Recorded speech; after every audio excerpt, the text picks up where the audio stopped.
Good morning.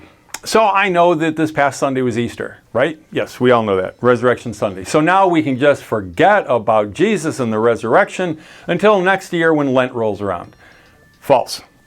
So there's so much from the Easter season, and I've got some kind of leftovers, if you know what I'm saying. I'm not sure what you had to eat for Easter Resurrection Sunday.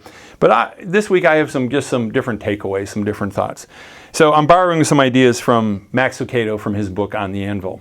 And he asks the question, what kind of man was Judas? And I think I've mentioned him earlier in this season, and just the reality that when Jesus says, one of you is going to betray me, there was no reaction like everybody looking at Judas. But at the same time, in our day and age, I don't know too many people that name their children Judas. It's just not a popular name for an obvious reason. But what was he really like? We don't really know. We know that he handled the money. We knew that he was a little shady with that. But I think it would be sufficient to say that he really didn't know Jesus, that he was close. He was close to Jesus. He hung out with Jesus. He saw what Jesus did.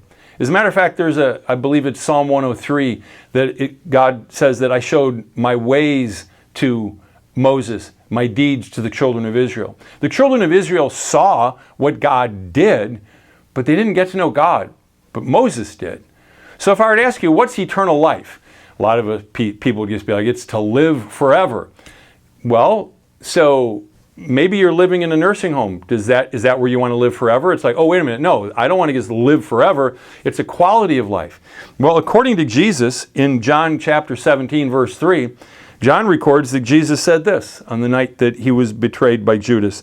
This is eternal life, that they, meaning us, may know you, the only true God, and Jesus Christ, whom you have sent. So eternal life is knowing Jesus.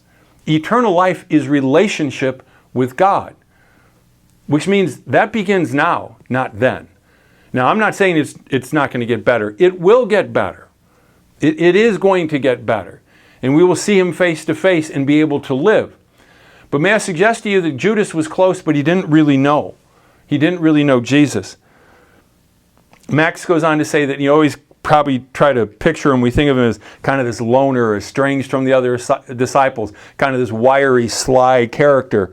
But maybe he was like jovial, and maybe he was overweight, and maybe we don't know. Maybe he was the life of the party. And maybe that's why nobody suspected him. But the thing that we do know is he just couldn't have had a real relationship with Jesus. He couldn't have really known the heart of Jesus. And so when Satan needed somebody who was going to betray Jesus to the authorities, and the whole point of that, the Gospels point out, is so that he could be arrested at night when the crowds weren't around. So they needed someone who knew where he was going to be. And Gethsemane was he wasn't just there that night. If you read the accounts, there was a regular place where he took the guys. And Judas knew exactly where to find him. One of the things that we learned from Judas is really kind of scary, that often the evil one's best tools aren't from outside the church, but inside the church. It's not my job to figure out who's a real believer and who isn't. It really isn't. I leave that to God.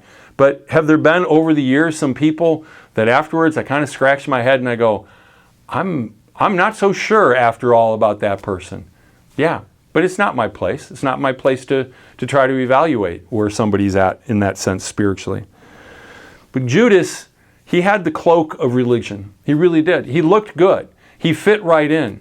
Just want to challenge you today that in a positive way, the thing that we can do is get to know Jesus better.